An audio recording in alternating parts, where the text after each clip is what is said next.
Hello friends, welcome to the second video on the set of videos by Cauchy residue theorem. In the first video, we saw about the definition for residue, how to estimate the value of the residue at any particular pole, and the statement for our Cauchy residue theorem. We also found the poles and the values of the residue at the poles in the first video. This second video help you to find how to evaluate an integral using Cauchy residue theorem. Come on, we will get started. First, we will recollect the formulas which we learned in the first video. Cauchy residue theorem states that integral over C f of z dz is 2 pi I times sum of the residues of f of z at the poles. So, I will have to estimate the value of the residues of my function f of z, add them up at each of the poles, and then multiply it with the quantity called as 2 pi I. This is how I evaluate the integral of a given function over a closed curve called as C using Cauchy residue theorem. Now what I need is going to be the residue of the functions. The residues can be of two types. They can be a simple residue or they can be a residue for a multiple pole. If it is going to be a residue for a simple pole, then it is limit z tending to a z minus a into f of z. And for a multiple pole, you have it as limit z tending to a 1 by n minus 1 factorial d power n minus 1 by d z power n minus 1 z minus a power n into f of z. I suppose by now you must have got comfortable memorizing these two formulas on residue at a simple pole and a multiple pole. Now come on, we will move on to evaluate problems applying Cauchy residue theorem. Evaluate integral over c z square by z plus 1 into z minus 1 the whole square dz, where c is the circle. The boundaries are going to be two different quantities for me. The first case analyzes the boundary of mod z is equal to half, and the second case analyzes the boundary of mod z is equal to 2. So we will take it up one by one. The next thing or caution of word is that in the examination, if the problem is stated and without there is going to be any specification of using which particular theorem, you are at an ease to choose your choice. Like the same problem can be solved using a Cauchy integral theorem by your partial fraction method or using a Cauchy residue theorem. So you are at ease to choose your methodology. But if they have specified in the question paper that you will have to use this specific method, like evaluate using Cauchy residue theorem or evaluate using Cauchy integral theorem, please stick on to that particular methodology, otherwise we will be unnecessarily losing our marks on it.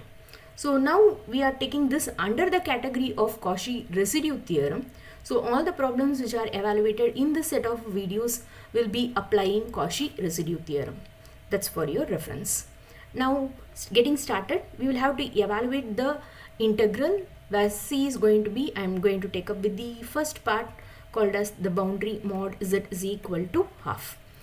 The very first point what we need to do when evaluation is to estimate the poles of the given function f of z. So how to estimate the poles of the given function f of z? Equate your denominator to 0. So I have this as z plus 1 into z minus 1 the whole square to be equal to 0. Z plus 1 equal to 0 gives us z is equal to minus 1. Since the power is going to be 1, you call this as a simple pole. So my point z equal to minus 1 is a simple pole. The next factor has z minus 1 the whole square to be equal to 0, which gives me z is equal to 1 how many times? Twice, because the power is 2. Hence this is going to be a multiple pole which is of order 2 to me. So the very first basic step of estimating the pole is now done. So highlight your poles. What are going to be the poles for me? Z equal to minus 1, z is equal to 1. The first one is going to be a simple pole and the second one is going to be a multiple pole of order 2. Now we will see what happens to these poles in the boundary which has been defined by mod z is equal to half. What is this mod z is equal to half? So we know that modulus is nothing but x plus iy. This is going to be equal to half modulus of z. So what to do to remove this modulus? This is nothing but root over real part square plus imaginary part square is equal to half. If to remove the square root, square on both sides. So we have x square plus y square is equal to half the whole square. Can you identify this equation? Yes, you are right. This represents a circle with center to be equal to 0, 0 and radius to be equal to half units, because we know the basic equation for a circle is x square plus y square equal to r square. So this represents a circle with center 0, 0 and radius equal to half units. The second step for the problem is to draw your boundary. So let us sketch the boundary. Circle with center 0, 0 and radius to be equal to half units. Let us draw this circle. After drawing the circle, step number 3. So step number 1, what did we do? We found out what is going to be the poles. Step number 2, we found out what is going to be the boundary and we sketched it. And step number 3, we are going to see what is the role of the poles over here. What is the poles for me here? Z is equal to -1 and Z is equal to +1. Now this can be identified as the complex number -1 plus I times of 0 with no imaginary part, and this can be identified as the number 1 plus I0 as the imaginary part. Hence the coordinate x, y makes it as -1, 0 for the pole Z is equal to -1, and this makes it as 1, 0 for the pole Z is equal to 1. Now let us plot the poles in my diagram. Where is my point -1, 0? My -1, 0 lies over here. It is here in this portion. And where is going to be my pole 1, 0? 1, 0 is going to lie over here. What do we observe from this diagram is that this is going to be my boundary, which is called as C, and both my poles, which is Z is equal to -1 and Z is equal to 1, lie outside the value or outside the boundary mod Z is equal to half. Both the poles lie outside the boundary mod Z is equal to half. What will happen to the value of the integral for the quantities of the poles that lie outside our boundary? Yes, you are right. The value vanishes when the poles lie outside. So when the quantities are going to be outside, the value of the integral is going to be 0. Hence, by Cauchy residue theorem, what happens is integral over C, the function what we had over here, which is z square by z square divided by, let me make it as z square divided by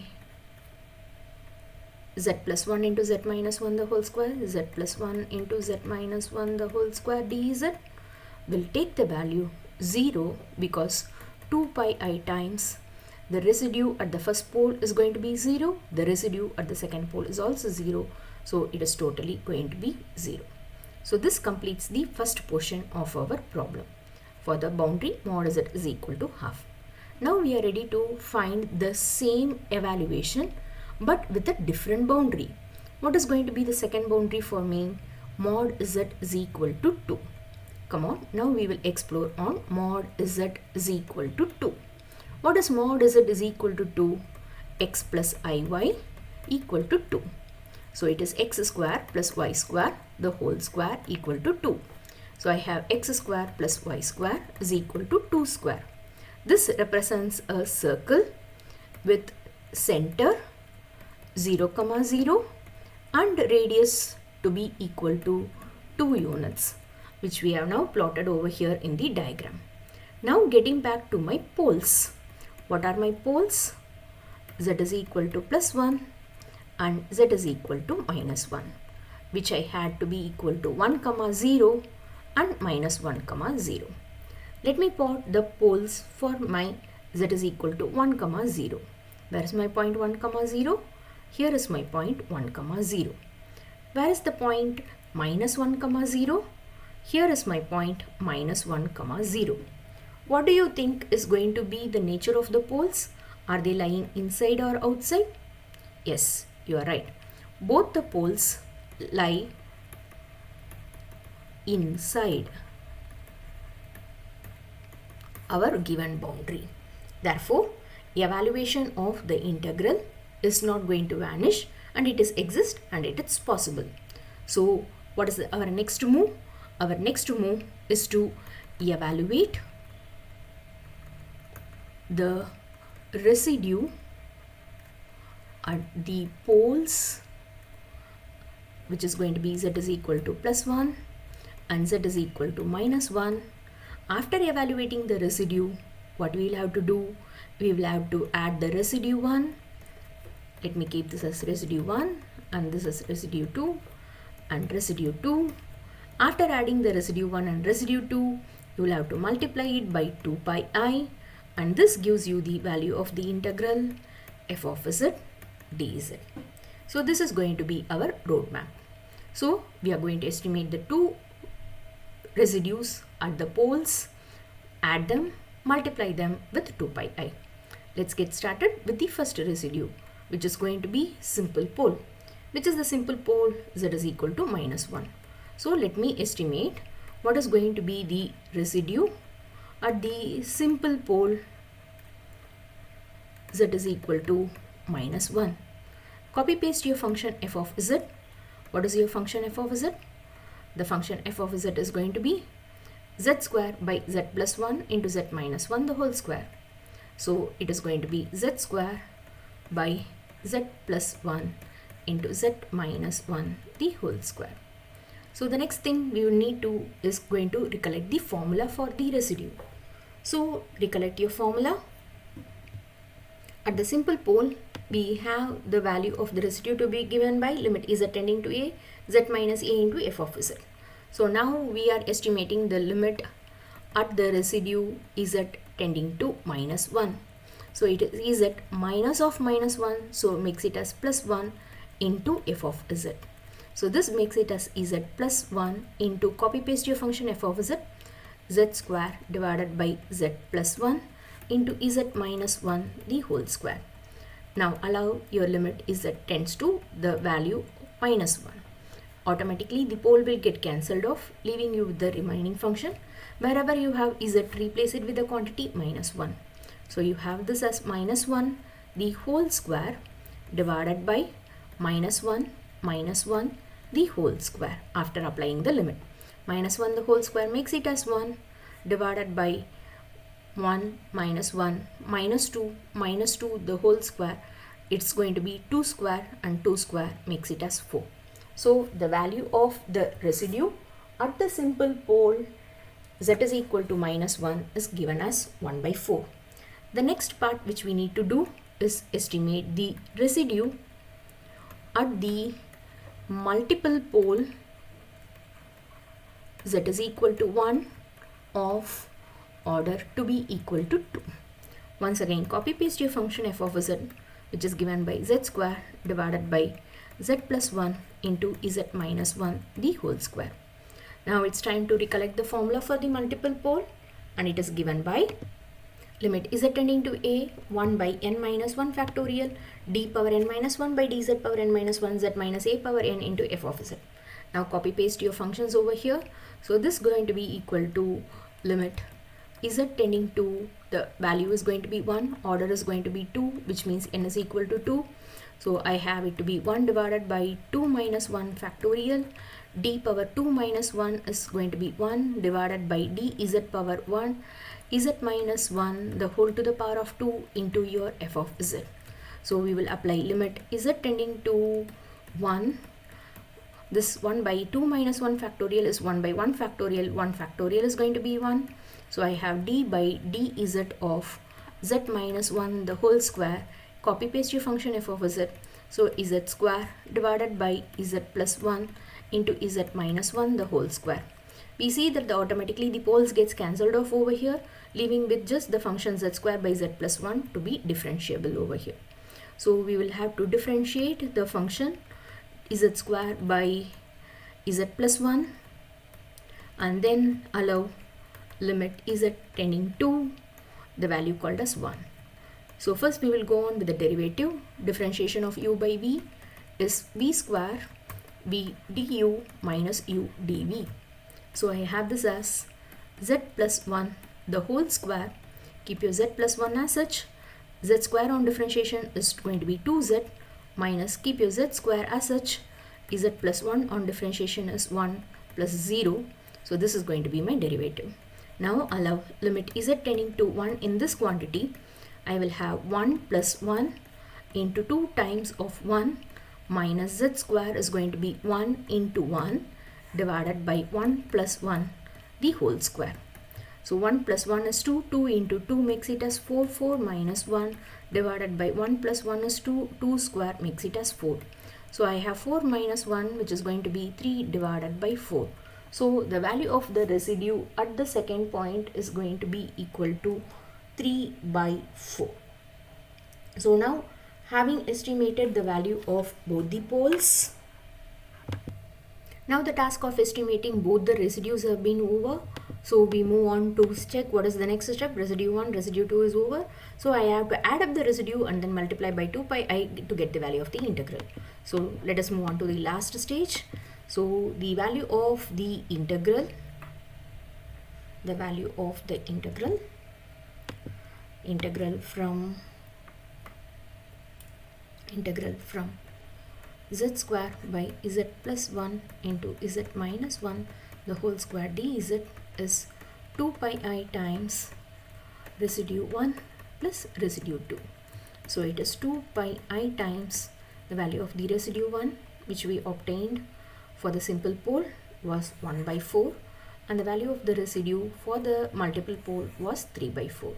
So it is 1 by 4 plus 3 by 4. So 4 LCM 4. So that makes it as 1. So the value is going to be 1 into 2 pi I. So the final value of the integral is going to be 2 pi I. So quickly recollect the steps. So what we need to do is just first figure out your poles. After figuring out the poles, go on to fix your boundaries. Check whether the points or the poles lie inside or outside the boundary.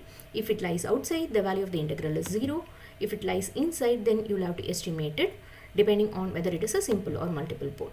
Then after estimating the value for a simple pole or a multiple pole, add the total residues and then multiply by 2 pi I to get the final value for your integration. Thank you.